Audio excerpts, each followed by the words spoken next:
April 11th, 2017. A team is heading to one of the biggest matches of their lives, but on the road ahead, 3 bombs are waiting. It is a perfect football night. Fans are filling the stadium. The lights are shining brightly. Millions of people around the world are watching. Everything feels normal. Everything feels safe. Everything feels predictable. Inside the team bus, the players are relaxed. Some are listening to music. Some are texting their families. Some are quietly thinking about the game ahead. It feels like just another big night. The bus leaves the hotel. There is a police escort nearby. Everything is routine. Then suddenly everything changes.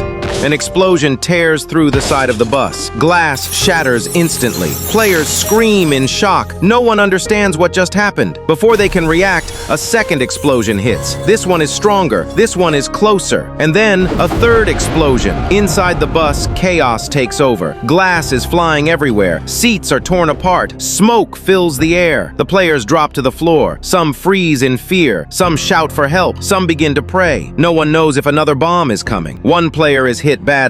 Sharp pieces of glass cut deeply into his arm. The injury is serious. There is blood. There is shock. There is fear. The bus comes to a sudden stop. Outside, everything is confusion. Then sirens begin to rise in the distance. Within minutes, police flood the area. The streets are completely locked down. Helicopters circle above. Still, there are no answers. Was this an accident? Or was this a deliberate attack? Inside the stadium, fans begin checking their phones. Rumors start spreading quickly. Confusion turns into fear. The match is canceled. Millions of people around the world are now asking the same question. Who would do this? Investigators search the area carefully. Then they find something unusual. A letter. It claims responsibility for the attack. At first, it looks like terrorism, but something does not feel right. The details do not match perfectly. The tone feels strange. So investigators begin to dig deeper. Meanwhile, the players are still in shock. Less than 24 hours later, they are told something unbelievable. The match will go ahead the very next day. Think about that for a moment. You were almost killed yesterday, and now you are expected to play one of the biggest games of your life. The stadium fills again, but this time the energy is different. It is quieter. It is heavier. The crowd is not just watching a game anymore. They are watching survivors. The whistle blows. The match begins. But mentally, everything has changed. Focus is gone. Fear is still there. Every sound feels louder than before, and in the end, they lose. Days later, the truth finally comes out. It was not terrorism. It was not political. It was not revenge. It was greed. A single man planned the entire attack. He had placed a financial bet that the team's stock price would fall, and for that to happen, he needed fear. He needed panic. He needed something powerful enough to shock the world. So he planted the bombs. Not to send a message, not to make a statement, but to make money. He was willing to risk lives for profit. The attacker is eventually arrested. The truth shocks everyone. Football was not attacked for ideology. It was used. It was manipulated. That night changed everything. Not just security, but how players see the game. Because for the first time, the danger was not inside the stadium. It was outside, invisible, waiting. Now imagine this. You are sitting on that bus. You hear the first explosion. Glass is flying toward your face. You do not know if you are about to die. And the next day you are told to go back and play. Would you?